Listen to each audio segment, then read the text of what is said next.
విశాఖ, విజయనగరం, శ్రీకాకుళంలో రాబోయే రోజుల్లో పెద్ద ఎత్తున జనాలు ఎగబడతారు. అక్కడ భూములు కొనేస్తారు. 25,00,000, 30,00,000 ఎకరం. అది కొనేటటువంటి వాళ్ళందరూ ఇటేరియాల నుంచినే వెళ్ళొచ్చు.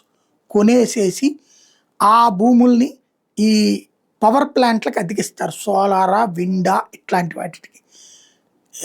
ఎకరాకి 30,000, 40,000 డబ్బులు తీసుకుంటారు. చాలామంది ధనవంతులకి ఏంటంటే తమ దగ్గర ఉన్న డబ్బుల్ని ఒక ఫిక్స్డ్ చోట పడేస్తే వడ్డీలకైతే తక్కువ వస్తాయి.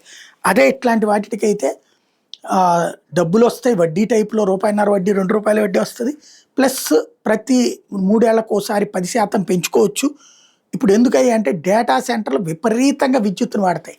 ఆ విద్యుత్తు అంత తయారీ కూడా ఆంధ్రాలో ఉండాలి. ఏపీ ట్రాన్స్కో అంచనాల ప్రకారం ప్రస్తుతం రాష్ట్రంలో 16 భారీ డేటా సెంటర్ ప్రాజెక్టులు ఉంటాయి, నిర్మాణ దశలో ఉంటే వీటి విద్యుత్ అవసరాలు 2036-37 నాటికి 15 గిగావాట్లకు చేరుకుంటాయి.